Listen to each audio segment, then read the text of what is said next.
Selamat datang di Garis Balap.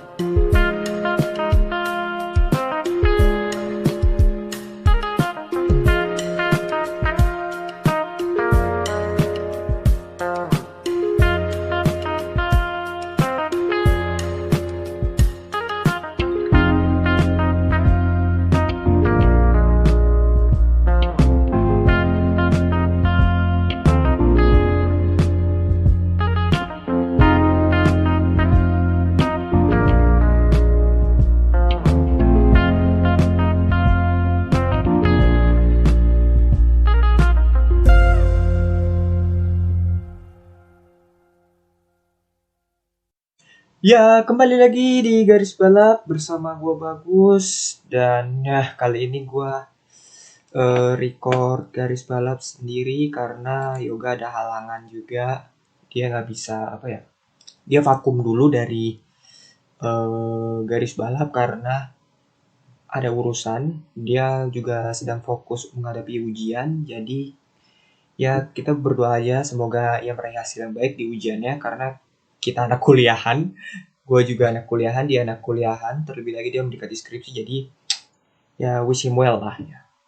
Oke, jadi untuk episode Garis Balap ini, sebenarnya gue pernah menjanjikan akan membahas soal Fernando Alonso, tapi gak nyangka bahwa di Twitter kita mencapai angka 100 followers. Wah, luar biasa. Dan juga sesuai janji Garis Balap di Twitter, kita akan mengadakan Q&A.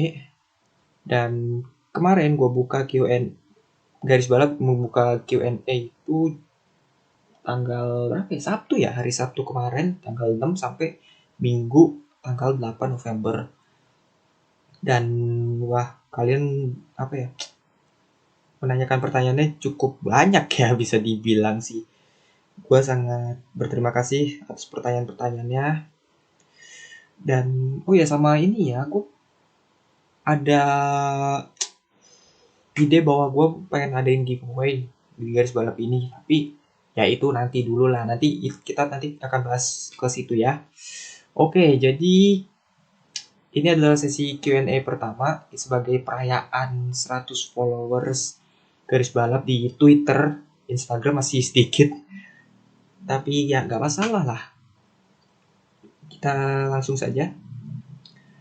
Oke, jadi pertanyaan yang pertama dari @my7imagine. Pertanyaannya adalah Hulk balik ke F1 gak, Min? Oke, gini. Ini pertama-tama sih gua ini menjawab ya sebagai fans ya, bukan sebagai yang ahli-ahli banget dalam Formula 1, tapi gue menjawab sebagai fans dan pengamat aja. Gue mengamati gue menyampaikan apa yang gue amati. Jadi Hulk balik ke F1 gak, Min? Hulk ini kan ya dalam beberapa bulan terakhir kan sering dikaitkan bahwa ia akan kembali ke F1 ya, karena emang ya masih bisa lah dia, kualitasnya tuh masih ada gitu, dan itu terbukti pada balapan Inggris kemarin dia meraih bahkan di kualifikasi top 3 loh. Hampir bisa mengikuti Hamilton sama Bottas, dan itu wow banget gitu loh.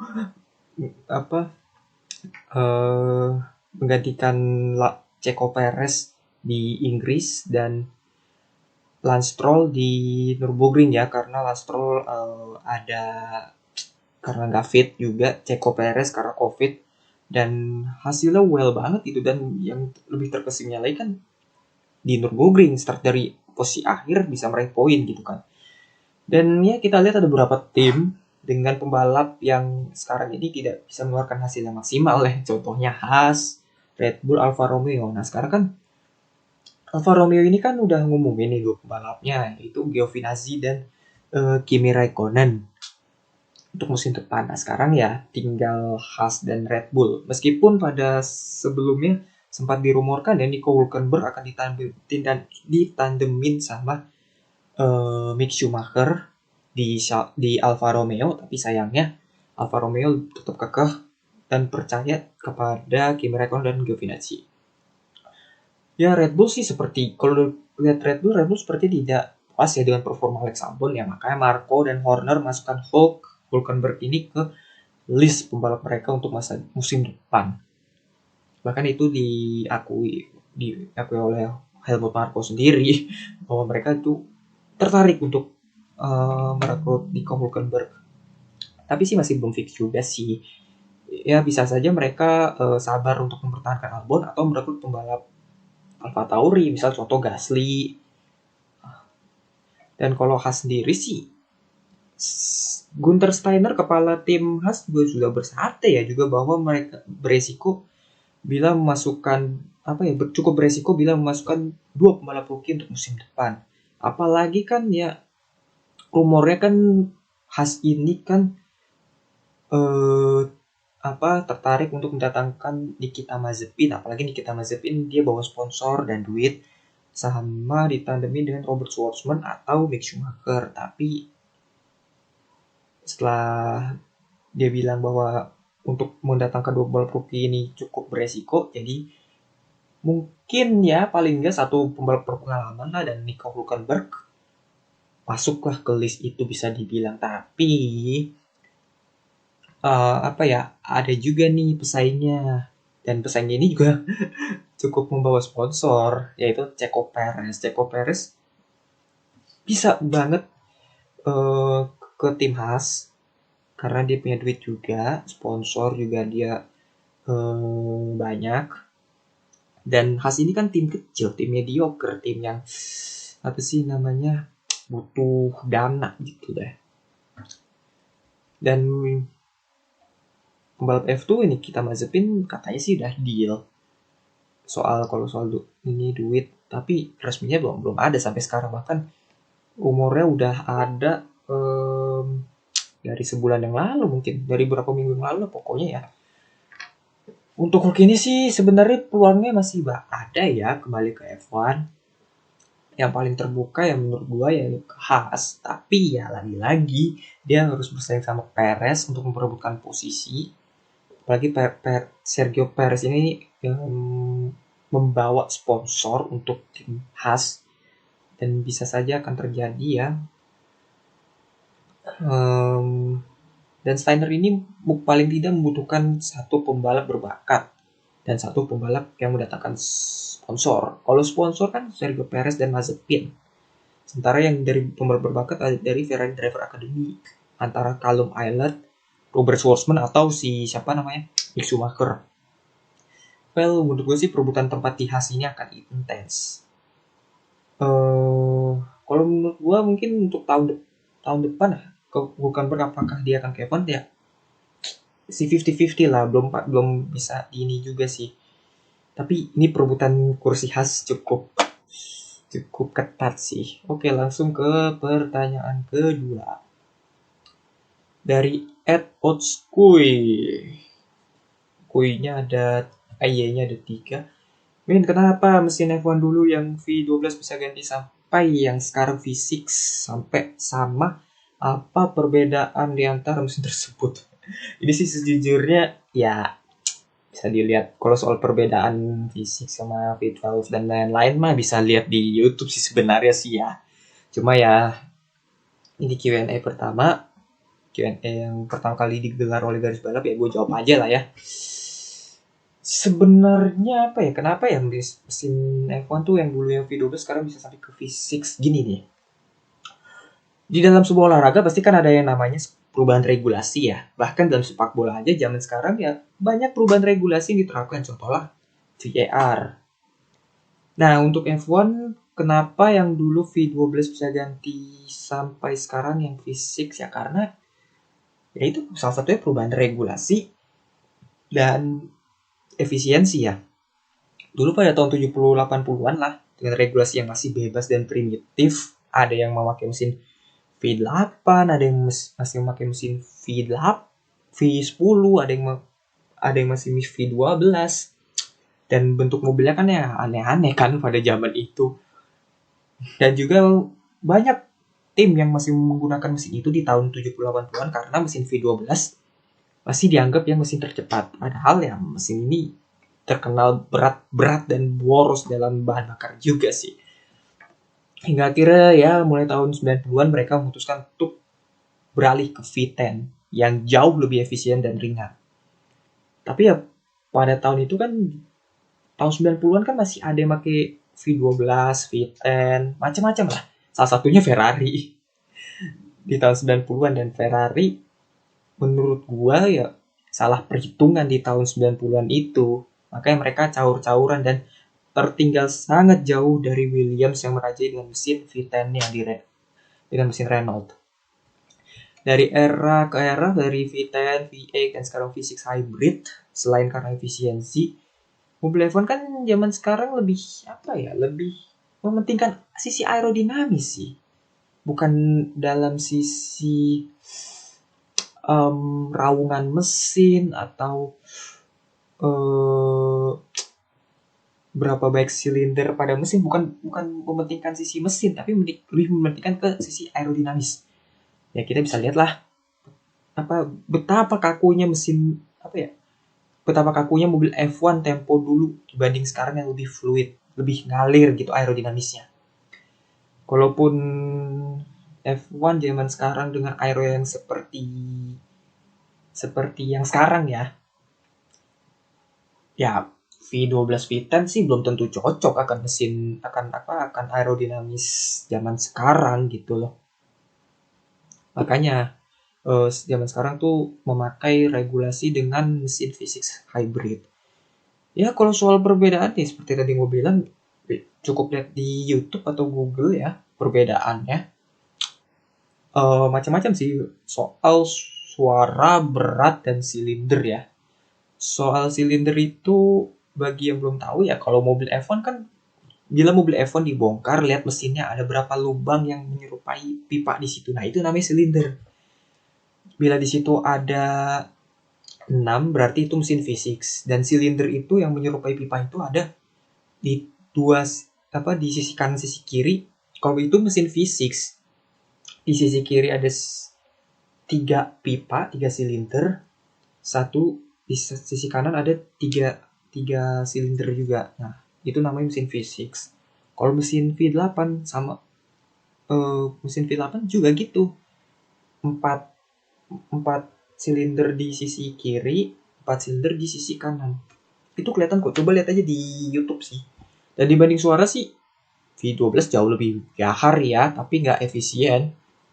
Mesin V6 juga, kalau mesin V6 tuh suaranya nggak istimewa, tapi lebih ringan gitu ya.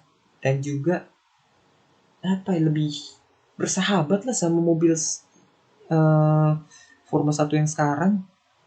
Ya gue sih ini jawaban pandangan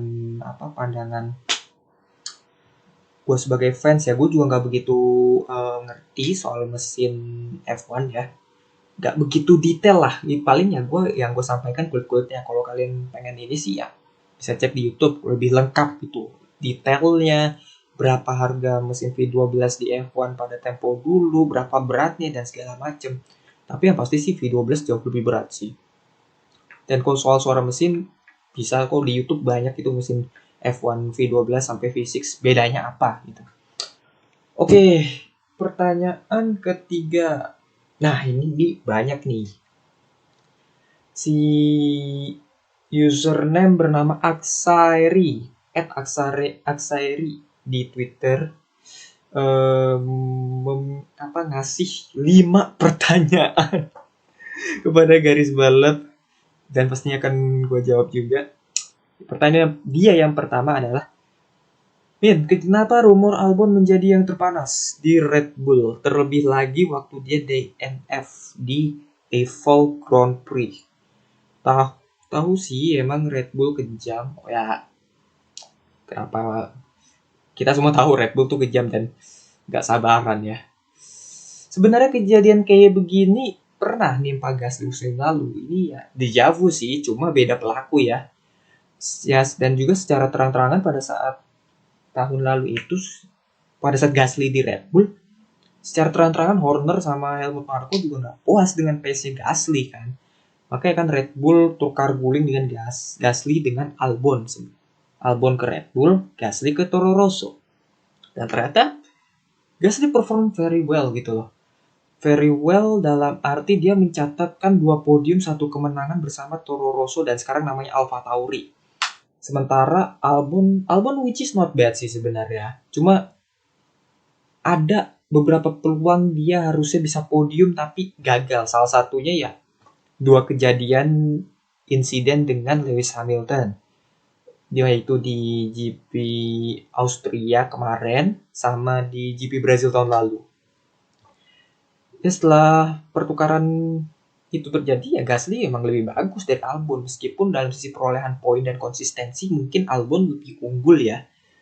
Cuma lagi-lagi kan Red Bull ini kan sebenarnya ngincer apa ya, kemenangan ya. Sementara Red Bull tidak melihat itu di Gasly, tapi lebih melihat itu ke Albon. Dan tahun ini Albon karena tekanan itu jadinya Albon jadi caur sih, jadi nggak jelas performanya. Dan kemarin habis spinning kan di Emilia Romagna Grand Prix. Sementara Albon baru 1 podium, yaitu di Grand Prix apa yang di Misano ya? Bukan Misano. Mugello. Iya, itu di Mugello. Itu juga menurut gue pribadi cukup beruntung sih Albon bisa meraih 1 podium itu. Sementara ya musim ini Red Bull tampil angin-anginan. Menurut gue sih kenapa remor ini Albon ini menjadi panas ya. Ya karena apa ya?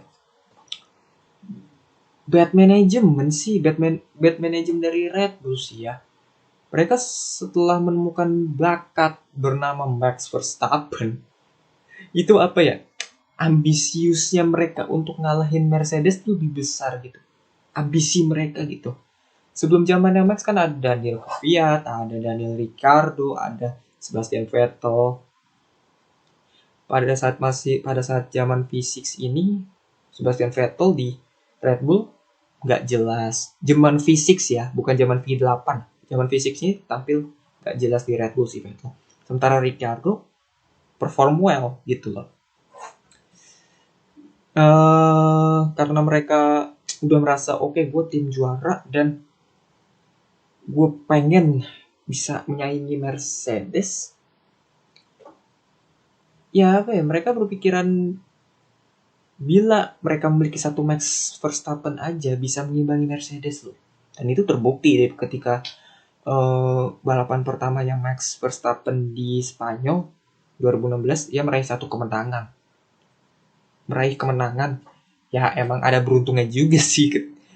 Apalagi 2 Mercedes out dari balapan, tapi itu pencapaian luar biasa dari Max dan Red Bull gitu. Nah, mereka berpikir kan 1 Max aja bisa ngimbangin Mercedes gitu. Apalagi memiliki 2 Max Verstappen. Istilahnya dalam arti gini, Red Bull tuh butuh pembalap yang memiliki kaliber yang sama. Nah, Max Verstappen udah berada di atas. Nah, mereka butuh pembalap yang paling nggak sedikit di bawahnya Max. Nah, sementara menurut mereka Gasly sama Albon kurang. Dan itu belum ditemukan oleh Red Bull sekarang. Dan ya menurut gue sih ya sabar-sabar aja dah Red Bull dengan Albon sekarang ya. Lagi pula kan mereka yang minta Albon untuk di Red Bull, bukan siapa-siapa gitu loh. Harusnya mereka juga bertanggung jawab atas keputusan mereka merekrut Albon ya. Dengan rela menukar guling Gasly dengan Albon, harusnya ini tanggung jawab sih. Harusnya ini Red Bull berani tanggung jawab dan sabar-sabar aja deh sama Alexander Albon. Ini pembalap berpotensi. Cukup berpotensi. Dan sempat diragukan kan sebenarnya awal musim lalu pada saat di Toro Rosso, dan ternyata dia berhasil menjawab kritik itu gitu loh. Ya jadi Red Bull sabar-sabar aja ya. Oke, yang pertanyaan si Aksari yang kedua ini adalah Pindahnya Ricciardo ke McLaren tahun depan, apakah bikin Renault nyesel, Min? Terlebih lagi dia baru-baru ini kasih 2 podium buat Renault setelah penantian panjang. Ini sih, gue ngeliatnya Renault ini nggak akan nyesel kok Ricky ke McLaren. Gue panggil Ricciardo Ricky aja ya. Dia Renault nggak akan nyesel Ricky ke McLaren, tapi nyesel bila mereka meng-hire Fernando Alonso. Nanti gue jelaskan. Justru dengan Ricky ke McLaren ini, ya ini bagus juga buat Ricciardo. Ia akan berkembang di McLaren, peluang dia untuk meraih podium juga makin besar, dan dukungan internal di tim itu mendukung lah di McLaren tuh. Gue lihat di serinya Netflix Drive to Survive, itu seri Netflixnya F1 season 2-nya. Bahkan season pertama itu di McLaren tuh dukungan internalnya cukup mendukung. Terlebih lagi pada saat Drive to Survive season 2 itu benar-benar mendukung parah itu. Mereka mendukung Carlos Sainz, mereka mendukung Lando Norris, bener-bener di backup banget lah pembalap. Nah, kembali ke yang kenapa gue bilang Renault akan menyesal bila mereka meng-hire Alonso. Harusnya sih Renault ya, kalau emang butuhkan pembalap yang pengalaman yang bisa ngangkat tim ya. Ya kenapa nggak Perez atau balikan sama Hulkenberg lagi gitu? Kenapa harus Alonso? Ya Alonso juara dunia 2 kali sih ya. Cuma gue ngelihat Alonso ini dia kan secara terang-terangan menginginkan Triple Crown, tapi kenapa jatuhnya ke F1 lagi? Dia udah memenangkan Monaco Grand Prix, udah memenangkan 24 Hour Le Mans, tinggal Indy 500. Nah, di Indy 500 nih dia belum menangkan, tapi kenapa dia ke F1? Gue gak habis pikir sih, jujur ya sih. Ya mungkin Renault meminta dia sih untuk ke tim ini, tapi kalau Alonso pinter dikit sih harusnya fokus ke IndyCar aja sih. Justru ya menurut gue ya Renault dalam hal ini harusnya belajar dari McLaren soal pemilihan pembalap ya, dengan mempromosikan Lando Norris ke F1 musim lalu dan memilih pembalap yang gak tuir lah. Pasca Alonso kan mereka jadi bagus. Setelah zamannya Alonso yang 2018, 2019 dan tahun sekarang kan jadi lumayan kan. Meraih berapa? 3 podium kan. Carlos Sainz Junior di Brazil tahun lalu, Lando Norris di Austria yang lalu, sama Itali si Carlos Sainz gitu. Dan terlebih lagi kan Renault juga ada pembalap akademi, Guan Yu Zhou dan Christian Lundgaard. Mau dikemanain mereka gitu? Oke lah, Guan Yu Zhou mungkin super license kurang, tapi Lundgaard nih potensi sih. Tapi mungkin Lundgaard juga kayaknya akan dipromosikan, tapi nggak sekarang sih ya. Gue lihat-lihat dia mungkin butuh Lundgaard adaptasi lagi di F2 dan diasah lagi lah di F2. Dalam rentang waktu 5 tahun terakhir ini kan juga belum ada pembalap Renault Sport Academy yang dipromosikan langsung ke tim kan. Siapa sih? Dalam 5 tahun terakhir itu, sejak Renault kembali ke F1, sejak dia mendirikan akademi, siapa sih pembalap dari akademi yang dipromosikan Renault? Esteban Ocon. Esteban Ocon kan dari Mercedes, dari test driver Mercedes. Siapa lagi? Julian Palmer. Julian Palmer mah sebenarnya test driver Lotus waktu itu. Gitu. Nah, mungkin ya ini gambling sih kalau misalnya mereka mempromosikan pembalap akademi ke Renault F1, karena juga Renault juga ada ambisius gitu loh, ingin ngalahin McLaren dan akhirnya malah ngerebut Alonso. Ya nggak salah juga kalau misalnya di Renault meminta Alonso untuk membalap bersama mereka untuk mendevelop tim, mobil dan segala macam, ya nggak masalah. Cuma berkaca dari beberapa musim terakhir Alonso kan direkrut McLaren juga ingin McLaren tuh kembali bagus kan di F1, tapi nggak malah hancur kan bersama Alonso juga gitu. Pertanyaan dia yang ketiga yaitu yang bikin Ferrari terseok-seok musim ini sebenarnya apa, Min? Khususnya Vettel yang rasanya dari awal musim gak ada hasrat lagi di Ferrari. Gue juga melihat Vettel ini memang ya menampilkan yang memang kurang greget. Terlebih lagi, gue nggak pernah melihat Vettel sesering ini tidak lolos ke Q3. Stuck selalu di Q2, bahkan stuck di Q1. Ini rekor buruk sekali buat Vettel sih. Dibanding Leclerc yang performanya masih lumayan, meskipun caur juga, tapi lumayan lah. Uh, Tidak selalu ke Q3, tapi dalam rekor masuk ke Q3 musim ini dengan Vettel, Leclerc jauh lebih banyak gitu masuk ke Q3. Nah, ini yang jadi pertanyaan. Ya, kalau soal apa tadi ya? Ferrari terseok ya. Kalau menurut gue satu karena efek pandemi juga ya.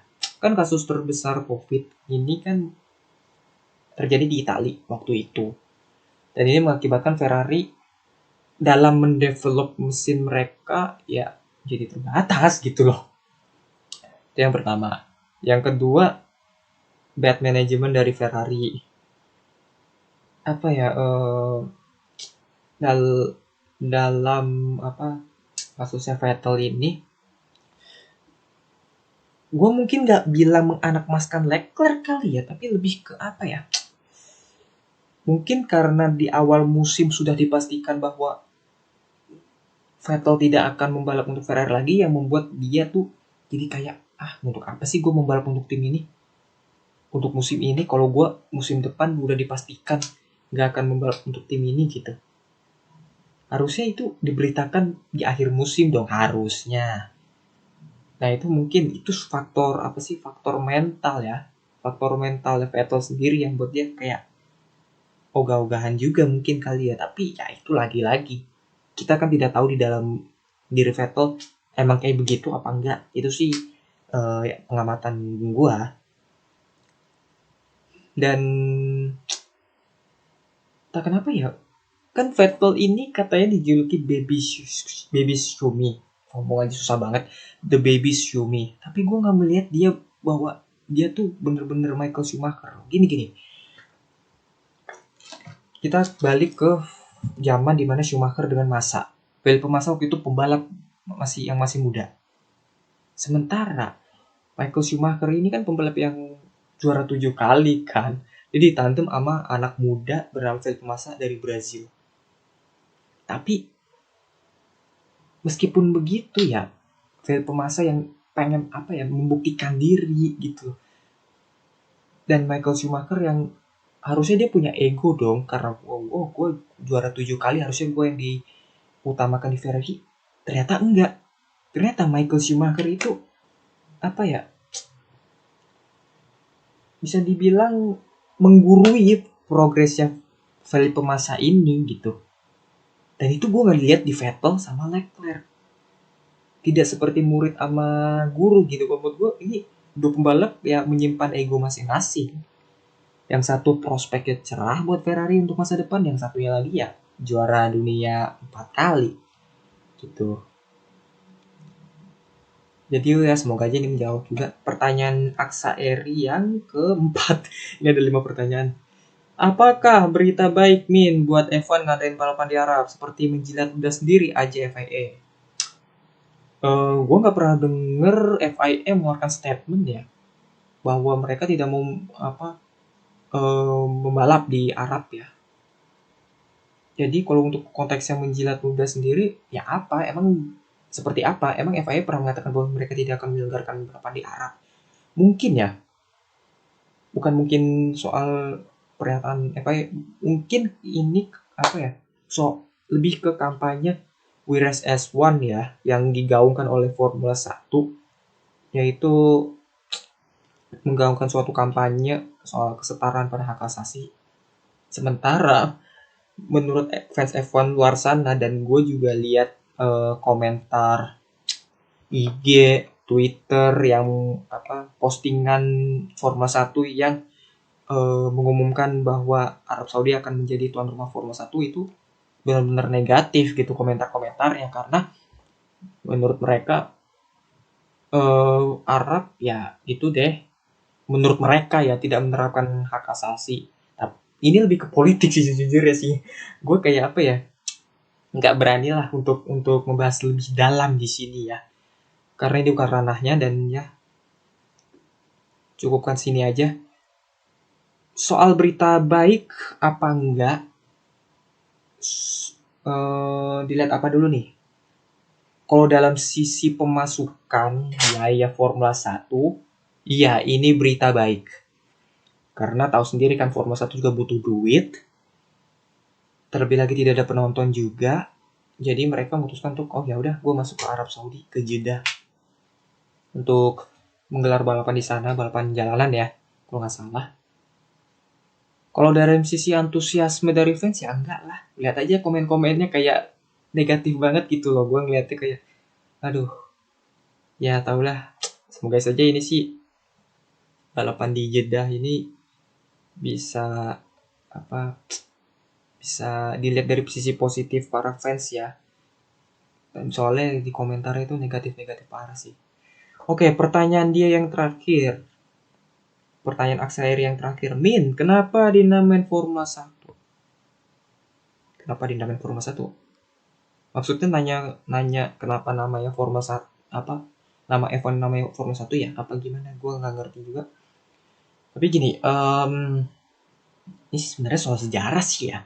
Karena balapan Formula 1 ini kenapa dinamakan Formula 1? Karena Formula 1 ini beda dari balapan lainnya gitu. Balapan touring car, balapan endurance dan lain-lain. Itu beda.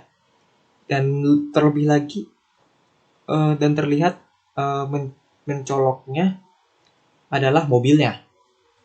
Mobilnya sangat berbeda dari mobil-mobil balap lainnya. Dan mobil yang digunakan itu adalah nama mobilnya mobil Formula. Nah, mobil Formula itu apa ya? Mobil yang beroda terbuka dan hanya memiliki satu kursi di mobilnya. Sebenarnya gue pernah baca juga sih, tahun 30-an 40-an sebelum nama Formula 1 ditemukan, itu namanya masih Grand Prix. Namanya masih Grand Prix, bener-bener Grand Prix. Ya sama, mobilnya beroda terbuka. Bahkan dulu mobilnya banyak yang memiliki 16 silinder. Terus single seater juga. Dan dulu bentuknya belum kompetisi, mungkin lebih ke eksibisi kali ya. Grand Prix ini. Hingga akhirnya pada tahun 1950, waktu itu bulan Mei, digelarlah pertama kali namanya Formula One Grand Prix.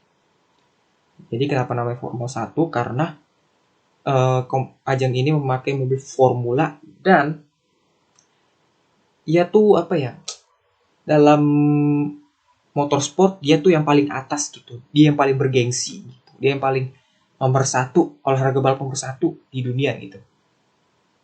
Dan kontes mobil yang memakai mobil Formula ini kan gak hanya F1 kok. Ada Formula 2, Formula 3, Formula 4. Formula 4 untuk pembalap yang ingin membalap Formula 4 ini cukup menelurkan bibit-bibit muda ya. Untuk ke Formula 1 ada Formula 3 juga, ada Formula 2. Semua mobil itu single seater dan open wheeler tentunya. Tapi soal kapasitas mesin, soal ukuran mobil, itu memiliki perbedaan yang cukup jauh. Oke, jadi itu aja ya pertanyaannya. Pertanyaan Q&A garis balap yang pertama. Sekali lagi gue ucapkan terima kasih kepada kalian yang telah memberikan pertanyaan untuk garis balap. Ini Q&A pertama, dan pastinya bukanlah yang terakhir, akan ada Q&A selanjutnya. Tapi tenang aja, tunggu. Oh iya, soal kan gue pernah di garis balap ini pernah mengadakan polling. Kalau kalau garis balap bisa menyentuh 100 followers, maka akan mengadakan giveaway dan apa sih namanya, Q&A kan udah. Nah giveaway nih, nah gue spoil dikit aja ya. Giveaway-nya juga nggak wah-wah banget lah. Kayak ya giveaway-nya paling apa? Nah, tapi nanti gue akan umumkan giveaway-nya nanti apa. Tapi dalam waktu dekat ini giveaway belum belum apa sih namanya? Belum bisa diadakan juga sih. Karena yang memegang garis balap ini kan gue sama Yoga. Yoga itu sekarang lagi menghadapi UTS dan urusan ujian lainnya, sementara gue minggu depan udah menghadapi ujian tengah semester. Jadi untuk giveaway ya mungkin gue akan mengadakannya minggu depan, tapi gue nggak janji pastinya kapan. Gue juga nggak janji akan bener-bener minggu depan apa enggak, pokoknya sehabis minggu depan atau kapan pokoknya, tapi yang pasti giveaway akan tetap diadakan. Itu aja dari gue. Dan ya mungkin itu aja sih dari gue. Jangan lupa berikan like dan retweet, share bagi kalian yang tertarik terhadap podcast ini. Sorry, gue hanya bisa menjawab pertanyaan ini sendiri. Yoga berurusan dengan hal lain. Nah jadi itu aja sih ya mungkin ya dari gue ya. Tidak ada yang perlu gue omongin lagi. Sampai jumpa di episode garis balap berikutnya. Jangan lupa follow akun IG garis balap di